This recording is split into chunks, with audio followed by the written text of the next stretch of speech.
আল্লাহ রাসূল একদিন ফাতেমার ঘরের মধ্যে দেখে, তখন ফাতেমার বয়স হলো মাত্র 9 বছর। ধরে কোন কয় বছর? হাতের মধ্যে দুইটা চুরি দিয়ে মুচকি মুচকি হাসতেছে। 9 বছরের একটা ছোট্ট মেয়ে দুই হাতের দুটো চুরি দিয়ে মুচকি মুচকি হাসতেছে। ফাতেমার হাসি দেখার সাথে সাথে নবী আর ঘরে ঢুকলেন না। নবী ঘর থেকে বাইরে গেলেন। ফাতেমা চিন্তায় পড়ে গেল, যে বাবা ঘরের মধ্যে ঢুকে আমাকে মা মা বলে আদর করে, আর সে বাবা ঘরে ঢুকলো না, বাইরে গেল, কারণ কি? বারান্দায় গিয়ে তাকায় দেখে নবীর চোখ দিয়ে দর দর করে পানি পড়তেছে। নবীর চোখের পানি পড়া দেখে ফাতেমা অসৃষ্ট হয়ে বললেন, বাবা আপনি এমন করে কেন কাঁদতেছেন? রাসূল বলে, ফাতেমা, যে দুনিয়াতে সাজবে মা, আল্লাহ তার আখেরাতের সাজ কমায়া দিবে। শুধু এইটুকু বলার সঙ্গে সঙ্গে ফাতেমা হাতের চুরি খুলে মাটির ফাইলে দিলেন। যেই মাত্র চুরি ফাইলা দিছে, নবী দৌড়ে গিয়ে চুরি দুইটা করে যখন জামাটের পকেটের মধ্যে ঢুকাইলেন, ফাতেমা বলতেছে, বাবা যেই চুরি হাতে দিলে আপনি কানলেন, সেই চুরি ফাইলা দিলাম, আপনি কেন পকেটের মধ্যে ঢুকাইলেন? রাসূল বলে, ফাতেমা এই চুরি যত্ন করে রাখতে হবে মা। শুধু চুরি নয়, একদিন তোমার নাকে নাকফুল পরাই দিব, একদিন তোমার কানে কানের দুল পরাই দিব, একদিন তোমার গলাত মালা পরাই দিব। ফাতেমা বললেন, কবে? রাসূল বললেন, যেদিন তোমার বিবাহ হবে। ফাতেমা শুনে নাও, মেয়েরা কেবলমাত্র এক ব্যক্তির জন্য সাজতে পারবে, সেই ব্যক্তি হলো তার স্বামী। স্বামী ছাড়া অন্য কারোর জন্যে নারীদের সাজা চলবে না। কথা জোরে কন। আপনার বউ সাজবি কার জন্যে? আপনার জন্য না বিয়ের জন্যে? তো বিয়ে আজকে আসতেছে, আজকে নতুন কাপড় পরেছে কেন? আজকে বিয়ে আসতেছে, আপনার বউ নতুন কাপড় পরলো কার জন্যে? দেখেন না, দেখেন না আপনার বউ কখন সাজে? যখন কোনো জায়গায় বেড়াবার যাবি তখন সাজবি। রে শাস্তি দেখেন, তুমি জানো না গৌমুখ জায়গায় যাবো। হায় হাই রে, আমি তোমার স্বামী, আমার সামনে সব পুরাতন কাপড় পরে থাকো, আর যখন কোনো জায়গায় যাও তখন নতুন কাপড় পরো। তখন বউ কোনার ভিতরে দেখে বুড়ের আবার সাজ জাগিছে। মেয়েরা কেবলমাত্র এক ব্যক্তির জন্য সাজতে পারবে, সেই ব্যক্তি হলো কে? জোরে বলেন কে? আল্লাহর ওলি বাইজিদ বুস্তামি তাকায় দেখে মেয়েটা খালি সাজতেছে, সঙ্গে সঙ্গে বাইজিদ দেখলো এখন নামাজ দিয়ে কাম হবে না, এখন যেই জিনিসটা লাগবে তার নাম কি? জোরে কন। হ্যাঁ, আল্লাহ বলেছেন, আল্লাযীনা ইম্মাক্কান্নাহুম ফিল আরদ।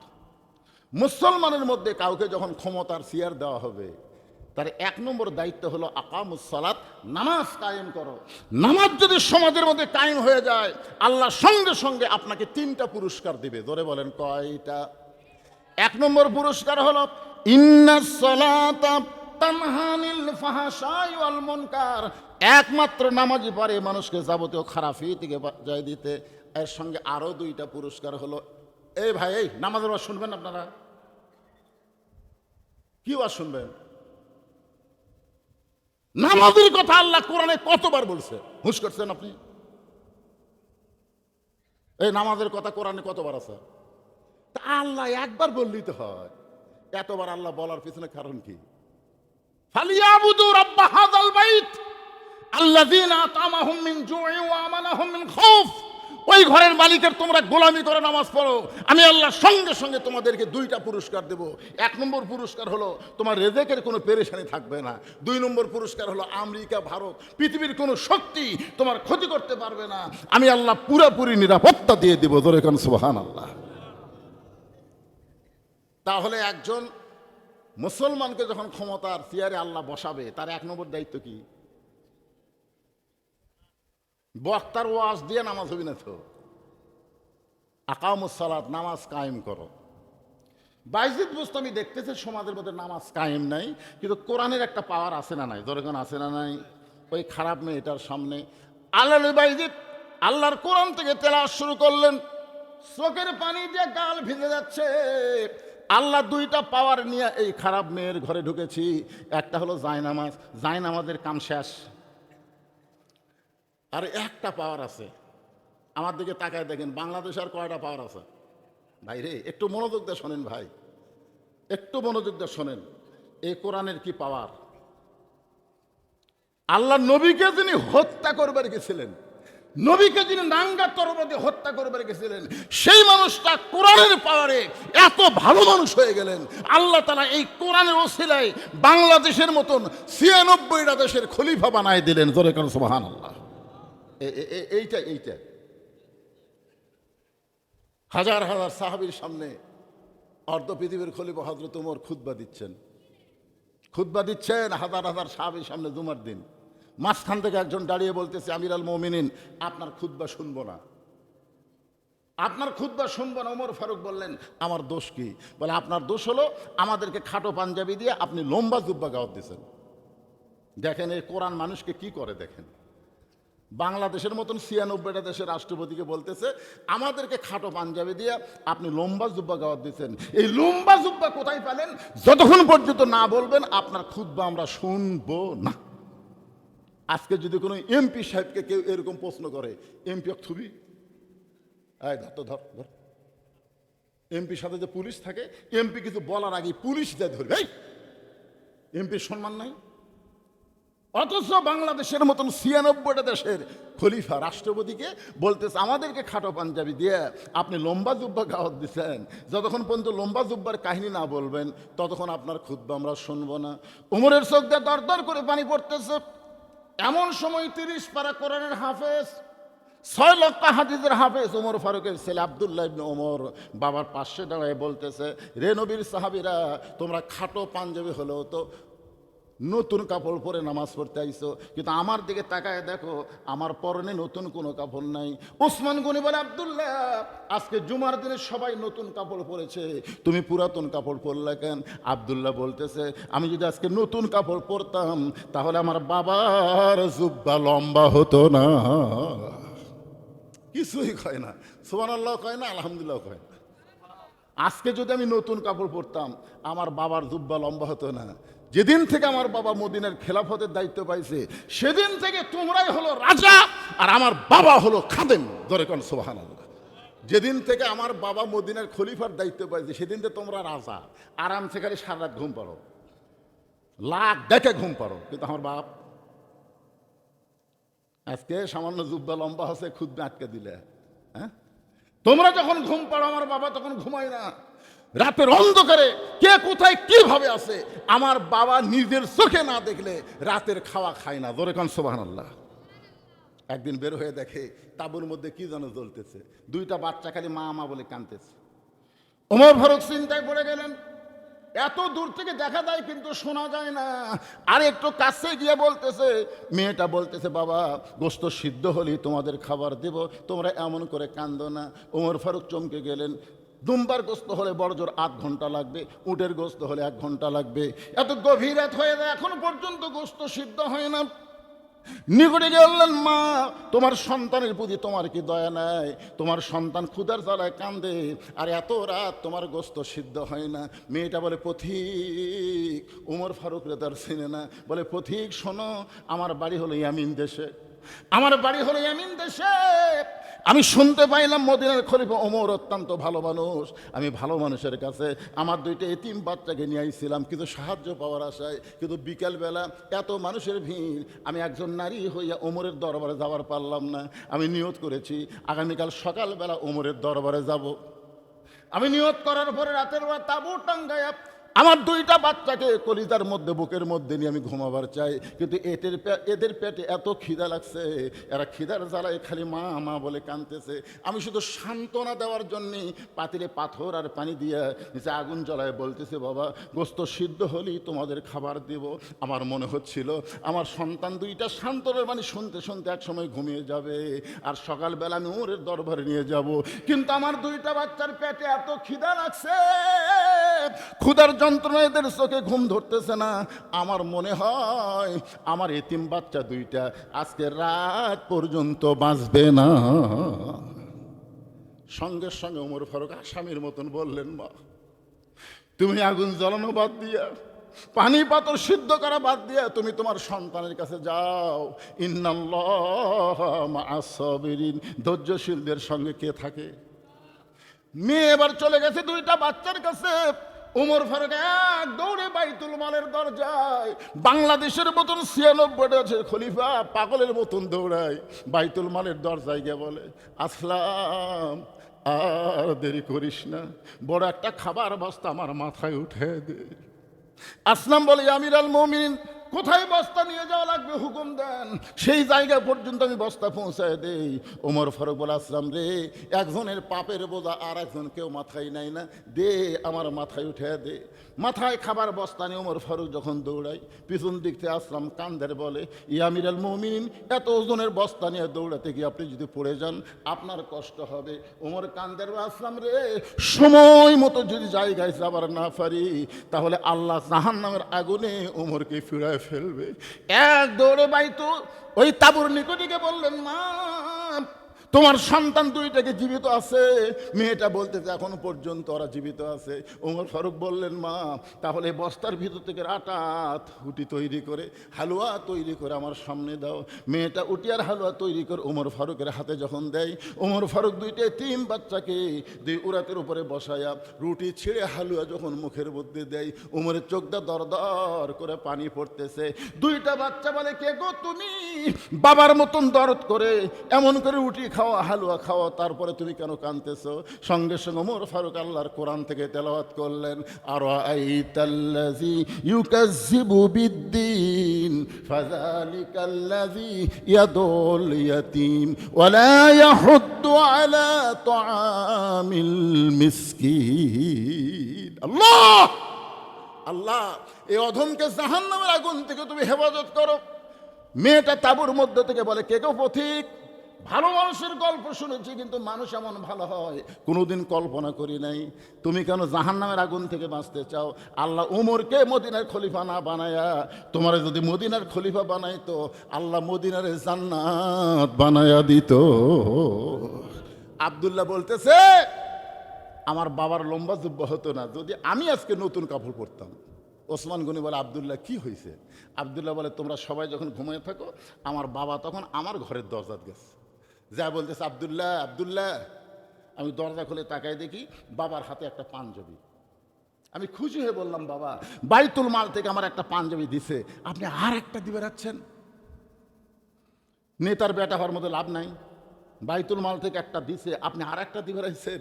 সঙ্গে সঙ্গে ওমর ফারুক আল্লাহর কোরআন থেকে তেলাওয়াত করলেন, ইন্নাল্লাহা ইয়ামুরুকুম আন তুআদ্দুল আমানাতি ইলা আহলিহা ওয়া ইযা হাকামতুম বাইনান নাস আন তাহকুমু বিল আদল। জোরে বলেন আল্লাহু আকবার। আব্দুল্লাহ, তুই কেমনে বলিস বাইতুল মাল থেকে একটা তোরে দিছে, আমি আর একটা দিবে আসলাম? এ কথা তুই কেমনে বলিস? কারণ আল্লাহর কোরআন দিয়ে যখন রাষ্ট্র চলে তখন নেতার বেটাকে ডবল দেওয়া যাবে এরকম কোনো সুযোগ ইসলামে নাই। ধরে কোন কথা ঠিক কিনা? তুই কেমনে বলিস? ওই যে হাকামতুম বাইনান নাস আন তাহকুমু বিল আদল, আল্লাহর কোরআন দিয়ে যখন বিচার চলবে বাংলাদেশে, তখন হাকিমেরা ইচ্ছা মতো বিচার করে পারবে? এই কথা কন না কেন? 15.5 বছর আপনার কি দেখছেন?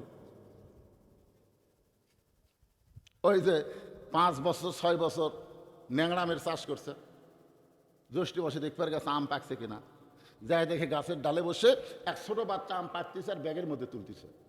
বাগানের মালিক কয়, আমি খাইনি, আমার পরিবারের কেউ খাইনি, তুই আমার গাছের চোরে আম পাড়তেছিস, তোর বাপক যা বিচার দে মরে। ছেলে খালি মুচকি মুচকি হাসে। বাগানের মালিক করে হাসিস কেন? বলে, আপনি কোথায় আমার বাপক খুঁজবার যাবেন? আমার বাবাও আর এক গাছের চড়ছে। টাকায় দেখে ওর বাপ খালি আম পাড়ে আর বস্তা ভরায়, গাছের নিচে বসে কান্দের বলে, আল্লাহ বিচার দেবো কার কাছে? বেটাও চোর, বাপও চোর। 15.5 বছর আমরা বিচার দেখিনি, বিচারের নামে আমরা প্রহসন দেখেছি। ভালো মানুষগুলো জেলখানায়, খারাপ মানুষগুলোকে জামিন দিয়ে দিয়েছে। ধরে কারণ কথা ঠিক কিনা? আর 15.5 বছর যা দেখলাম, এই 24 আগস্টের পরে এই যে 15 মাসে হামাকরক যা দেখাচ্ছে ভাই, এখন 2-1 জন বলতেছে হাসিনাই না ভালো আছিল রে। এই নমিনেশন দেওয়ার পর থেকে শুরু হয়ে গেছে, দেখছেন এক এক জায়গা 5 জন 6 জন করে এমপি হবি। তারেক যে একজনক দিয়েছে, ওরে বাবারে ওরা লেগে গেছে ভাই, লাখ আলারা লাগে মর। আল্লাহর কোরআনের দলেরা একজনও বলে না যে আমাকে এমপি বানান, কেউ বলে না, জোর করে তাকে দায়িত্ব দেওয়া হয়। জোরে কোন কথা ঠিক কিনা কথা বলেন? ওয়াইযা হাকামতুম বাইনান নাস আন তাহকুমু বিল আদল। আল্লাহু আকবার। ওমর ফারুক বলে, আব্দুল্লাহ তোর আর একটা পাঞ্জাবি দিবার আসি নাই বাজান, এই পাঞ্জাবিটা আমার ভাগে পড়ছে, তুই তাকায় দেখতো এত ছোট পাঞ্জাবি গায়ে দিয়া আমি যদি আগামীকাল খুতবা দেই তাহলে দেখতে কেমন লাগবে। মুসল্লির পাঞ্জাবি ছোট হলেও কোনো সমস্যা নাই, কিন্তু ইমামের পাঞ্জাবি বড় হওয়া লাগবে। আপনার বলেন তো, মুসল্লি যদি 60 গাওয়াত দিয়ে মসজিদে যায় সমস্যা আছে? কথা কন ভাই, সত্যি কথা কন, আছে? কিন্তু হুজুর যদি 60 গাওয়াত দিয়ে আসে,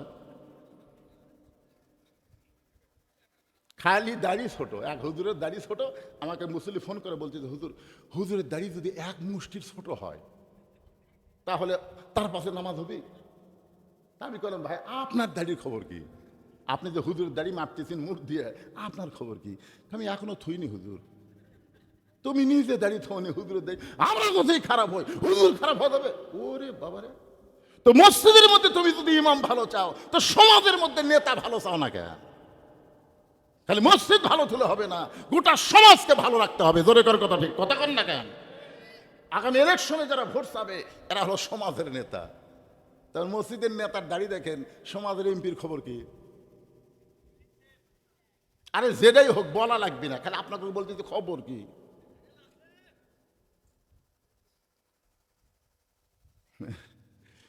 এক মেয়ে আমারে কইছে হুজুর আমার স্বামী এত সুন্দর, আমি যখন রাস্তা দিয়ে যাই মেয়েরা খালি আমার স্বামীর দিকে বারবার তাকায়, আমি কোন দোয়া পড়লে মেয়েরা আমার স্বামীর দিকে তাকাবে না? আপনি একটু দোয়াটা শিক্ষা দেন। আমি কোনো দোয়া লাগবে না মা, তোমার স্বামীকে চাচা বানাও। যেই বলছি তোমার স্বামীকে চাচা বানাও, মেয়েটা রাখে, হুজুর আপনি আলেম না জানেন, আপনি আমার স্বামীকে চাচার কথা বল। আরে পাগলি, তো কি চাচা কবার করছি, চাচা বানাবার করছি? হাত পাও ধরে কোনোভাবে খালি দাড়ি রাখার ব্যবস্থা কর। ওই আমার কথা মতো স্বামীর হাত পাও ধরে দাড়ি রাখাছে, এখন দাড়ি 4 আঙ্গুল হয়ে গেছে। ওই মেয়ে একদিন আমার মোবাইল করে বলতে, হুজুর আলহামদুলিল্লাহ আমার স্বামীকে নিয়ে যখন রাস্তা দিয়ে যাই একটা মেয়েও আমার স্বামীর দিকে তাকায় না, যারা তাকায় সালাম দেখায়, চাচা কেমন আছেন। বউয়ের সামনে স্বামী চাচা করলে বউ বিশ্বাস করে আমার স্বামীর উপর কারো নজর নাই। জোরে এখন কথা ঠিক কিনা? কিন্তু এই দাড়ি চাচা আসলো যখন সবাই কয় ভাই, যখন ভাই কয় তখন তো আমার নাই। মায়েরা যারা পর্দার অন্তর আছে, আপনার যেভাবেই হোক আমার আপনার স্বামীর হাত পাও ধরে দাড়ি রাখার লাগবে। জোরে এখন কথা ঠিক কিনা? আপনি দাড়ি চাচা অবস্থায় যদি কবরত যান, যখন মুনকিন নাকির বলবে আমার নাবিও কত নবীকে, নবী দূর থেকে এসে বলে এই মুনকিন নাকি, আর সাফালের সোফার দিকে তাকে দেখ, সোফার দিকে দেখ, ওই আমার সুন্নত কামিয়া কবরের মধ্যে আছে। ওই যতই আমাকে নবী নবী বলুক, আমি নবীকে উম্মত হিসেবে স্বীকার করি না। এই জন্য আর যাই হোক আমরা দাড়ি নিয়ে কবরে যাবার চাই। জোরে বলেন কারা ঠিক কিনা? কারা কারা রাজি? 2 হাত তোলা, আল্লাহকে দেখান তো দেখি। লিল্লাহি তাকবীর, হাত নামান। আজকের ওয়াজ শুনে মায়েরা খুব খুশি হবে। যাক বাহ,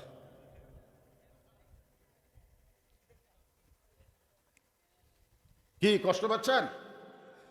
একটু মহব্বত না কথাগুলো শুনতে হবে। বাইজিদ বুস্তামি ওই খারাপ মেয়ের ঘরের মধ্যে আল্লাহর কোরআন, এই কোরআনের পরে আর কিছু আছে? আল্লাহ বলেছেন অনুনাজ্জিলু মিনাল কোরআনি মা হুয়া শিফাউ ওয়া রাহমাতুল লিল মুমিনিন। এর বাংলা স্লোগান হলো সব সমস্যার সমাধান দিতে পারে আল কোরআন। আপনারা কি বিশ্বাস করেন? তাহলে স্লোগানটা সবাইকে দেওয়া লাগবে, সব সমস্যার সমাধান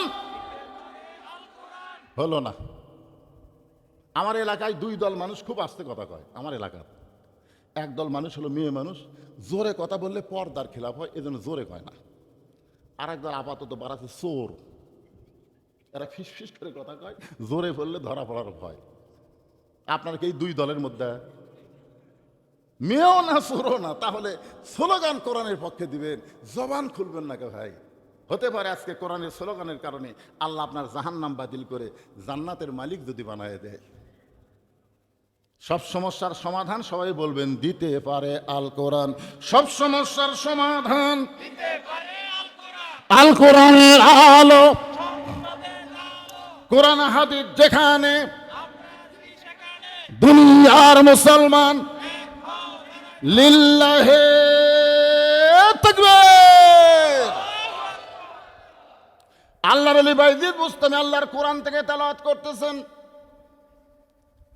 যখন কোন মেয়েরা ঘরের মধ্যে থাকবে, তাদের জন্য বলতেছে মা অকরনা ফি বুয়ুতিকুন্না ওয়ালা তাবাররুজনা তাবাররুজাল জাহিলিয়াতিল উলা। আব্দুল্লাহ বলতেছে আমি আমার পাঞ্জাবি যেটা আমাকে বাইতুল মাল থেকে দিচ্ছে ওইটা আমি আমার বাবাকে দান করে দিলাম, কারণ ছোট পাঞ্জাবি বাবা খুতবা কেমনে দিবে। আমি গভীর রাত্রে বাবাকে দান করে বাবার পিছনে পিছনে আমি রওনা দিলাম, দেখি তো বাবা কি করে। আমি তাকাই দেখি বাবা ঘরের মধ্যে ঢুকে দরজা জানলা বন্ধ করে দিছে। আমি ফাঁক দিয়ে তাকাই দেখি তার পাঞ্জাবি আমার পাঞ্জাবি দুইটা একত্র করে জুব্বা বানায় বাবা খুতবা দেয়। এখন তোমরাই বলো আমার বাবার খুতবা কি শোনা যায়? সমস্ত সাহাবেরা চিল্লায় বলতেছে আল্লাহর কোরআন দিয়ে যখন রাষ্ট্র চলবে এমন ভালো মানুষকে মুসলমানেরা নেতা হিসাবে দেখতে পাবে। এখন যারা কোরআন নিয়ে সংসদে যাওয়ার চায় তাদের ব্যাপারে কি আপনাদের সন্দেহ আছে?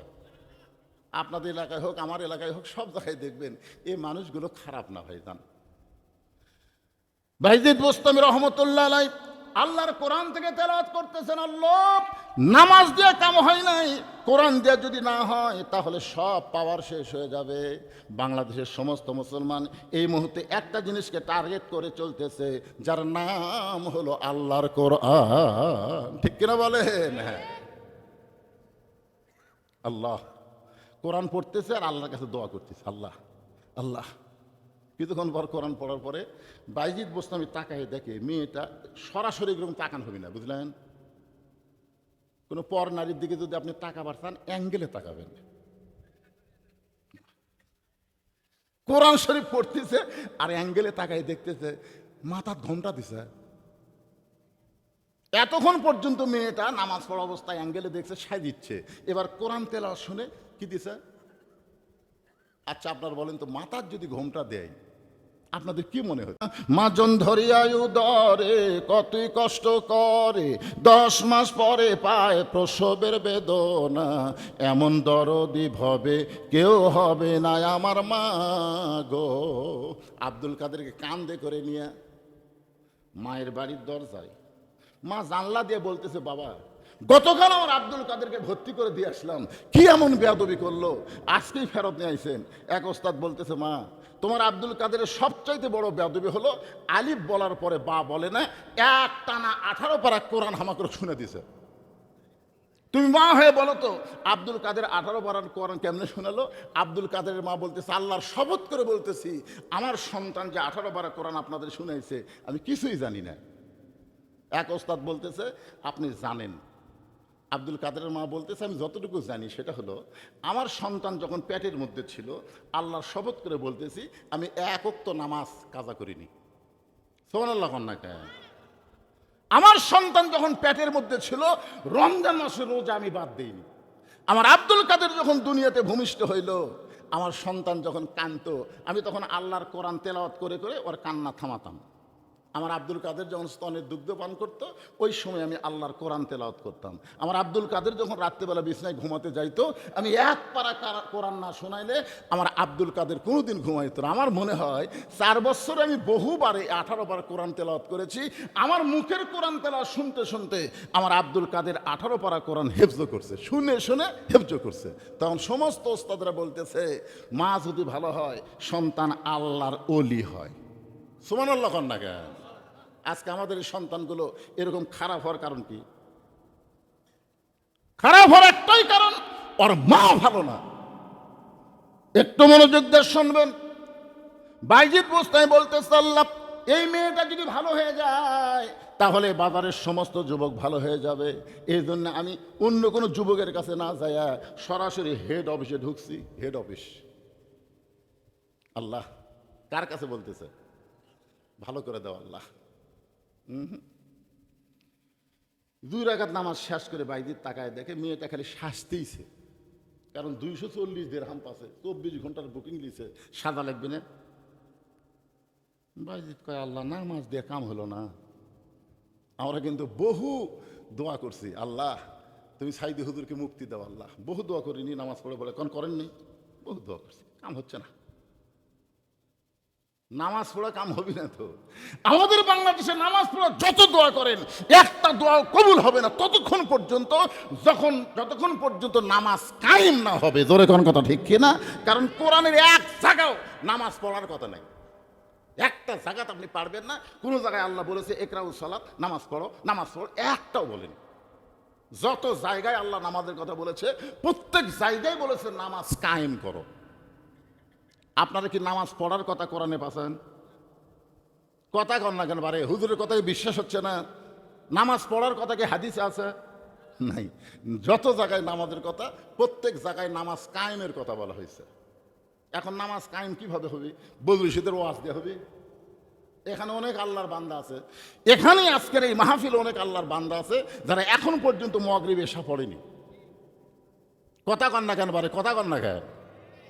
কারা কারা পড়েননি হাত তোলেন, এ কথা আমি বলবো না। কারা কারা মাগরিব এশা পড়েননি হাত তোলেন, এটা আমি বলবো না তো। আমি এত বড় বেশরম না।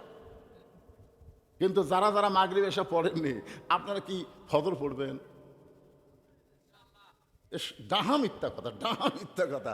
যে লোকটা মাগরিব এসে পড়েনি উনি ফজর পড়বি না। মসজিদের টাইলস করে কাম হবি না তো, মসজিদ দুতলা করে কোনো কাম হবি না, মুসল্লি যদি না হয়। জোরে কর কথা, কথা কন না কেন ভাইজান? আমাকে হুজুর কিছু টাকা দেন হুজুর, আমরা মসজিদ দোতলা করতেছি। তা আলহামদুলিল্লাহ মসজিদ দোতলা করতেছে, ভালো কথা তো। হুজুর এত মুসল্লি হয়, জায়গা হয় না, এই জন্যই দোতলা। আচ্ছা ঠিক আছে, দোতলা করতেছে, মুসল্লির জায়গা হয় না দেখে। তো ফজরের খবর কি? যাই আমার কাছে দান লিবার যাচ্ছে, ওই বলতেছে ফজরের খবর তো আমি জানি না, মুয়াজ্জিন জানে। ওই শালা নিজেও নামাজ পড়ে না, দেখছেন? ওই মসজিদ দোতলা করবে, আমার কাছে টাকা লিবার যাচ্ছে। আমি বললাম ফজরের খবর কি? কই মুয়াজ্জিন জানে। তাই বললাম ভাই মুয়াজ্জিনের সাথে লেননি কেন? তাহলে সামনে আবার নামাজ আছে, তো আজান দেওয়া লাগবে। ঠিক মতো খবর না দিলে আমি দান করব না। পরে জানাইছে হুজুর ফজরে এক কাতার হয়। জোহরের খবর কি? বলে কাজ কামের দিন। আসরের খবর কি? হাটত গেছে। মাগরিবের খবর কি? আলুর দাম কমে গেছে হুজুর, বাজার দেখে আসে মন খারাপ। এশার খবর কি? ফজর আজ এশাও তাই। তোমার মসজিদের মধ্যে কয় কাতার? কয় 9 কাতার। এক কাতারই মুসল্লি হয় না, তাহলে দোতলা করবে কেন? তখন বলতে যে হুজুর ওই যে জুমার দিনে সবার শেষে আসা আগে যায়, ওই শালাকের জন্য দোতলা করা লাগছে। আপনারা বলেন তো, জুমার দিনে শেষে আসা আগে যায়, এরা মুসল্লি? এদের সম্পর্কে আল্লাহ বলেছেন ফাওয়াইলুল লিল মুসাল্লিন আল্লাযীনা হুম আন সালাতিহিম সাহুন আল্লাযীনা হুম ইরাউন ওয়া ইয়ামনাউনাল মাউন। আপনার কি মন খারাপ করতেছেন? হ্যাঁ, একটু হা করবেন। নামাজের কথা বললে অনেক মুসলমানের মন খারাপ হয়, কিন্তু আপনি তো জানেন না রাসূল বলেছেন লা সালাত আলা ঈমানা, যার নামাজ নাই তার ঈমান নাই। যে যুবকেরা আজকের এই মাহফিল করতেছে, আপনি খোঁজলে দেখেন মাহফিলের টেনশনে এদের নামাজ নাই। মাহফিলের টেনশন হুজুর, খুবই টেনশন হুজুর। কয়েকদিন আগে যে বৃষ্টি শুরু হলো, আমরা মনে করলাম আমাকে মাহফিলের সময় কি হয়, কি টেনশন, নামাজ পড়েনি। আল্লাহ রাসূল বলেছেন মান তারাকা সালাতু মুতাম্মিদান ফাকাত কাফারা, ইচ্ছা করে একটা ওয়াক্ত নামাজ যারা বাদ দিল আল্লাহর সঙ্গে তারা কুফরি করলো। তাহলে আপনারা বলেন তো মসজিদের উন্নয়ন কি? টাইলস করা না মুসল্লি কালেকশন করা? আজকে টাকা কালেকশন, হুজুর টাকা কালেকশন করে দেবেন। টাকা কালেকশন লাগে, মুসল্লি কালেকশন করা লাগবে। এই শৌলা গ্রামের কারা কারা আছেন তারা একটা হাত তোলেন তো দেখি।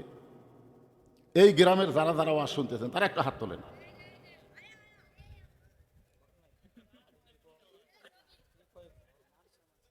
আচ্ছা হাত নামান। যারা বাহির থেকে ওয়াজ শুনবার আছেন তারা একটু হাত তোলেন তো বাবা। আচ্ছা হাত নামান। কি এটা?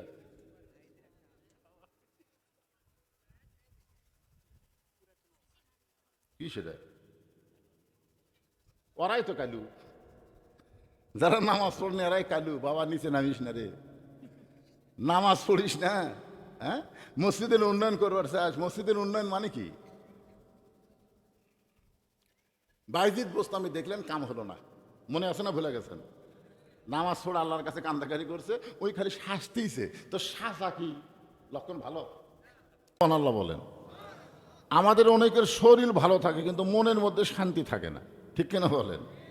খালি শরীর ভালো মন ভালো না, এ লোকটা পুরোপুরি সুস্থ না। আপনার বলেন তো শরীরের দাম বেশি না মনের গুরুত্ব বেশি? একটা লোক চিকন চাকন মানুষ বিষাক্ত সাপ নিয়ে খেলা করে, আবার হিয়া তাজা মোটা মানুষ তেলা পোকা দেখে ভয় করে। এরকম আছে না নাই? সেই স্বাস্থ্য, কিন্তু একটা তেলা পোকা দেখলে ওরে বাবারে। আবার একটা চিকন চাকন মানুষ বিষাক্ত সাপ নিয়ে খেলা করে। আপনারা বলেন তো এটা দেহের জোরে না মনের জোরে? হাসিনা যতদিন বাংলাদেশে ছিল ততদিন আমাদের দেহের মধ্যে শক্তি থাকলেও মনের মধ্যে কোনো শক্তি ছিল না। জোরে কোন কথা ঠিক কিনা?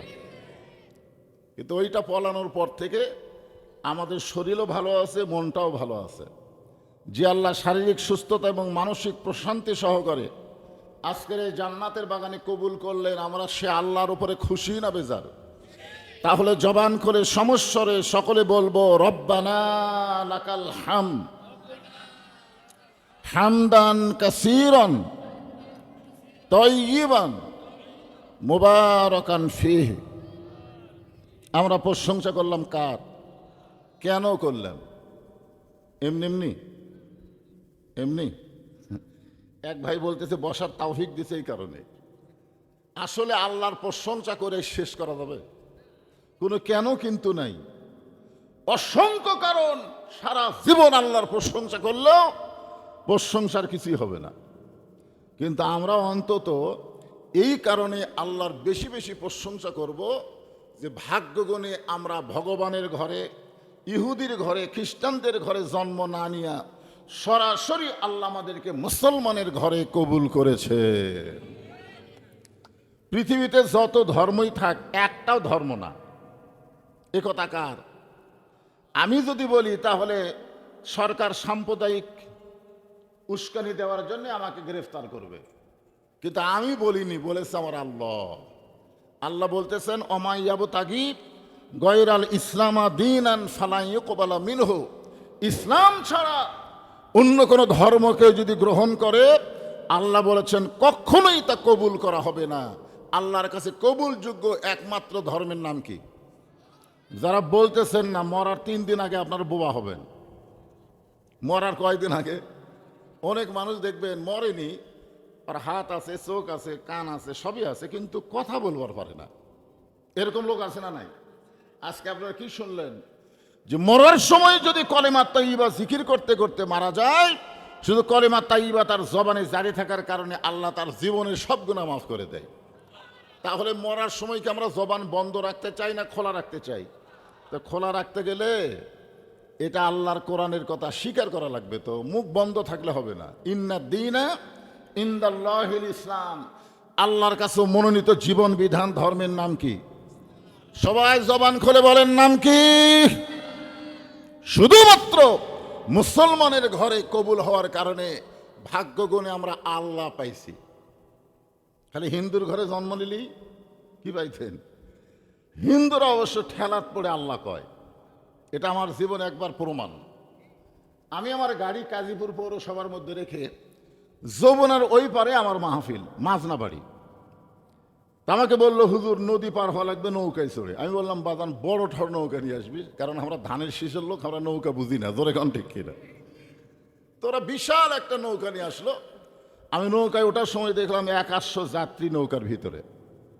আল্লাহর কি কাম! নৌকা যখন নদীর মাঝখানে, হঠাৎ আসমানে কালো মেঘ, বাতাস শুরু হয়ে গেছে, মেঘও শুরু হয়েছে, বাতাসও শুরু হয়েছে। ওই নৌকার মধ্যে 2টা হিন্দু ছিল। ধরে কান কি ছিল? ওই 2 হিন্দু আমার কাছে এসে বসে বলতেছে হুজুর আজান দেন। আমি বললাম তোমরা না হিন্দু, তোমাদের চেহারা দেখে বোঝা যাচ্ছে, তোমাদের ভগবানের খবর কি? ওরা বলতেছে আফসোস, আমাদের ভগবান থাকে কিন্তু সব জায়গায় থাকে না, আর মুসলমানের আল্লাহর পাওয়ার সব জায়গায়। জোরে কান ঠিক কি না? আমি বললাম যে আজান দিলে আসমানের কালো মেঘ যাবে, ঝড় কমে যাবে, তোমরা কেমনে বুঝলা? বলে হুজুর আমাদের বাড়ি হলো মুসলমান এলাকায়, এইরকম বিপদ যখন আসে তখন মুয়াজ্জিন আজান দেয়, আজান একবার দিলে কমে যায়, 2বার দিলে বন্ধ হয়ে যায়। চিন্তা করছেন? ঠেলাত পড়ে হিন্দুরাও আল্লাহ কয়, ধরে কোন কি কয়? আসলে আল্লাহ ছাড়া তো কেউ নাই। আপনি বলেন তো, লা ইলাহা ইল্লাল্লাহর মধ্যে আপনি কি বলতেছেন? আল্লাহ ছাড়া কেউ আছে? জোরে কোন আছে? নাই। ওদের ভগবানের ভ বাদ দিলে গবানের কোনো অর্থ খুঁজে পাবেন না। গবানের গ বাদ দিলে বান মানে বন্যা, দুনিয়ার কোনো মানুষ পছন্দ করে না। বা বাদ দিলে নো মানে ভগবান নাই। আর ভগবানের খাওয়া আছে? আর আমরা যাকে আল্লাহ বিশ্বাস করি, আপনি কোরআন শরীফ পড়ে দেখেন, আল্লাহু লা ইলাহা ইল্লা হুয়াল হাইয়ুল কাইয়ুম। যদি মন চায় আপনি আলিফ বাদ দেন, লিল্লাহি মা ফিস সামাওয়াতি ওয়াল আরদ। আবার যদি মন চায় আর একটা লাম বাদ দেন, লাহুল মুলকু ওয়া লাহুল হামদ। আবার যদি মন চায় আর একটা লাম বাদ দিয়ে দেখেন আল্লাহ বাদ পড়ে নাই, হুয়াল্লাহুল্লাযী লা ইলাহা ইল্লাহু। ভাগ্যগুণে আমরা যে আল্লাহ পাইছি, সে আল্লাহর সব কিছু বাদ দিলেও আল্লাহ বাদ পড়ে না। মুসলমানের আল্লাহ সদা বিরাজমান। জোরে বলেন ঠিক। এমন একজন আল্লাহ পাওয়াতে আপনারা মনে হয় খুশি না বেজার? তাহলে জবান খুলে বলি আলহামদুলিল্লাহ। আমাদের ভাগ্য এত ভালো যে আমরা ভাগ্য গুণে একজন নবী পাইছি। ধরে কোন কি পাইছি? আমাদের নবী কিন্তু শুধু নবী না। এদের দরুদ শরীফের মধ্যে আপনারা কি বললেন? আল্লাহুম্মা সাল্লি আলা সাইয়্যিদিনা মাওলানা মুহাম্মদ। আপনারা কি বললেন? এই যে দরুদের মধ্যে যে আরবিতে আপনারা বললেন আল্লাহুম্মা সাল্লি আলা সাইয়্যিদিনা, সাইয়্যিদিনা মানে কি? আমাদের বাংলাদেশে কিছু মুসলমান আছে, তারা শুধু নবীকে নবী বিশ্বাস করে, কিন্তু নেতা হিসাবে মানবার চায় না। সাধারণ একজন মানুষকে নেতা বানায়া তার পিছনে ঘুরঘুর করে। জোরে কোন কথা ঠিক কিনা?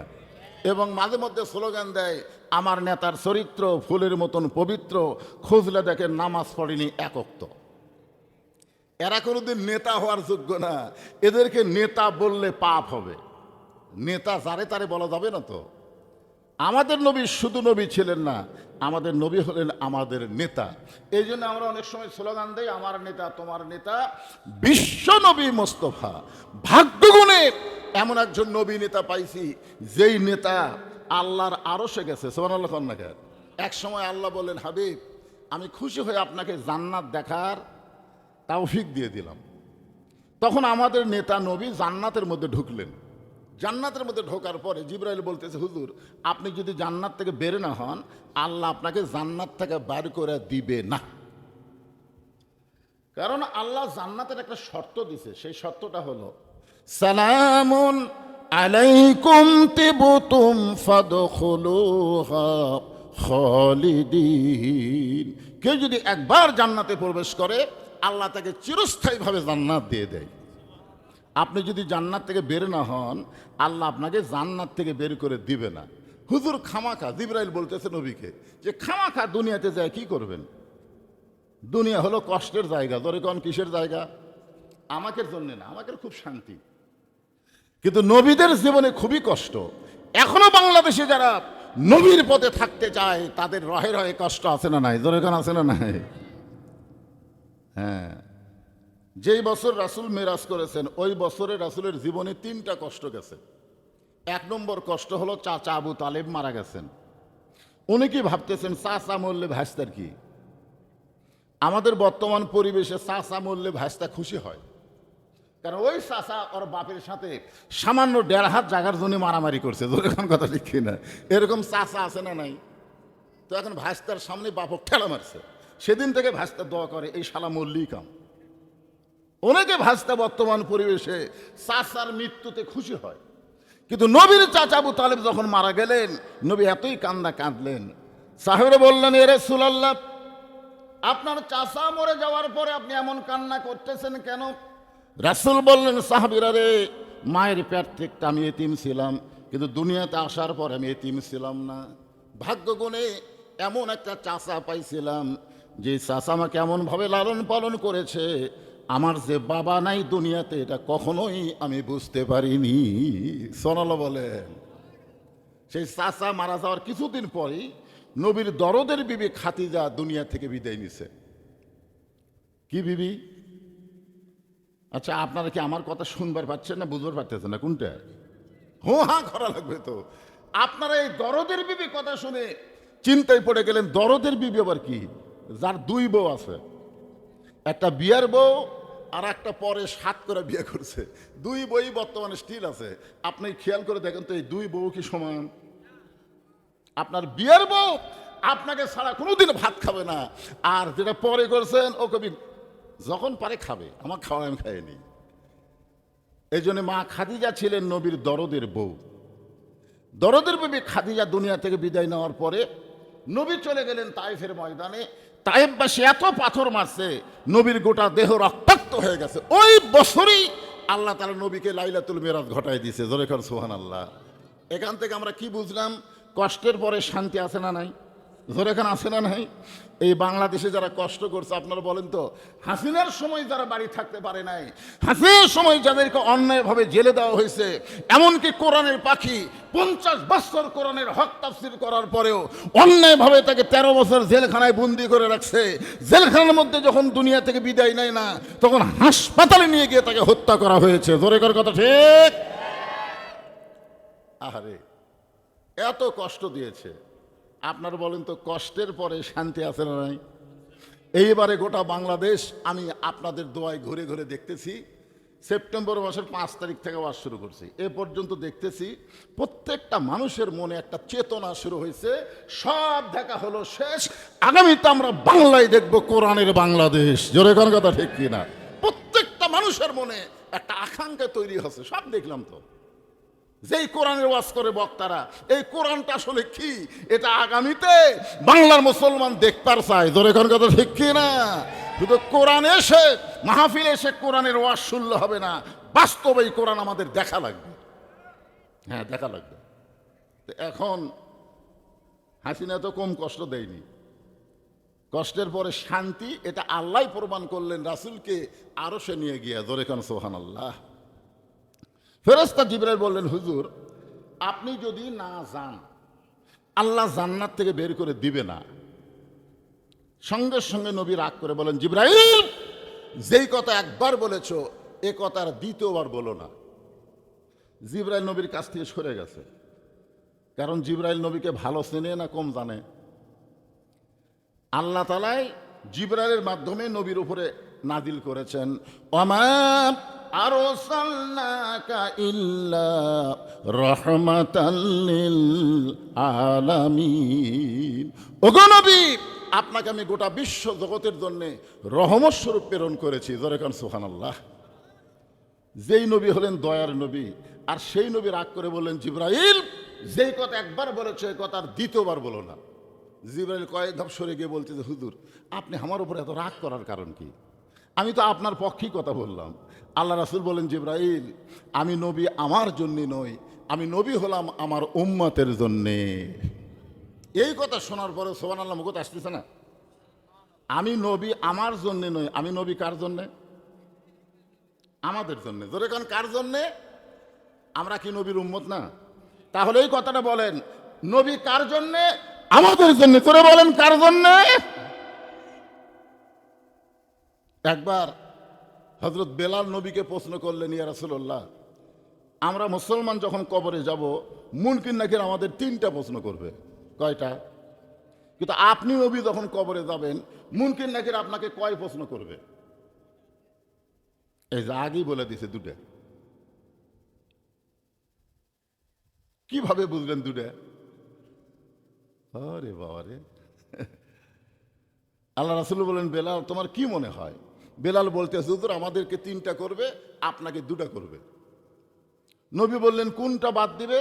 বলে, অমান নাবিউকা, এই প্রশ্ন আপনাকে করবে না, কারণ আপনি নিজেই তো নবী। তখন আল্লাহ নবী ছোট বাচ্চার মতন কানলেন। সাহাবারা বললেন, হুজুর আপনি কান্দেন কেন? বলে, আমার কান্দার কারণ হলো তোমাদের ভাগ্য কত ভালো, তোমাদের নবী আছে, আর আমার ভাগ্য কত খারাপ, আমার নবী নাই। আপনার বলেন তো, নবী দিয়া কি হয়? নিদানে আখেরাতে তরাইতে পলসিরাতে কান্ডারি হইয়া নবী পার করিবেন সেই তরণী। সবাই মহব্বতে বলেন, নবী মোর পরশমণি, নবী মোর সোনার খনি, নবী নাম ভাবে যে জন সেই তো দোজা হানের ধ্বনি। সুবহান, জোরে কান সুবহানাল্লাহ।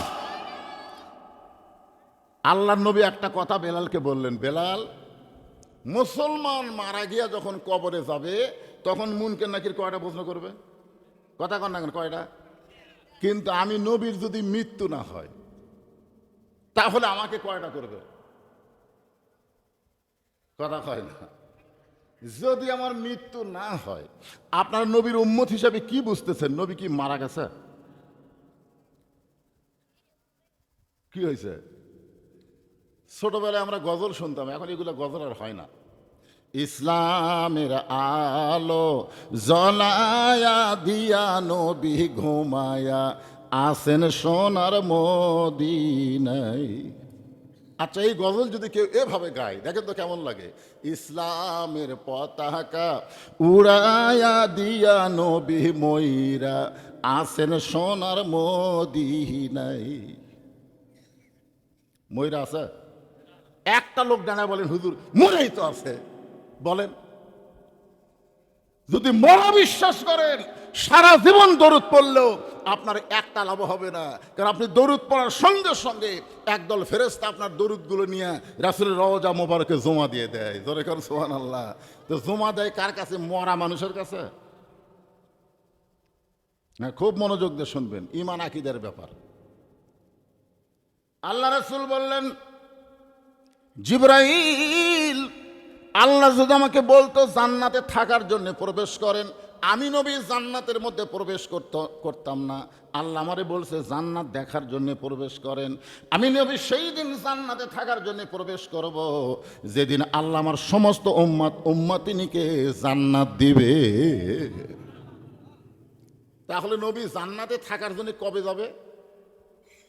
ওটা কি নবী থাকার জন্য ঢুকছে না দেখার জন্যে?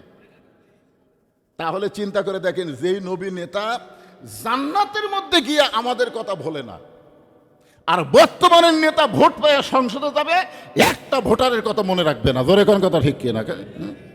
দিয়ে দেখেন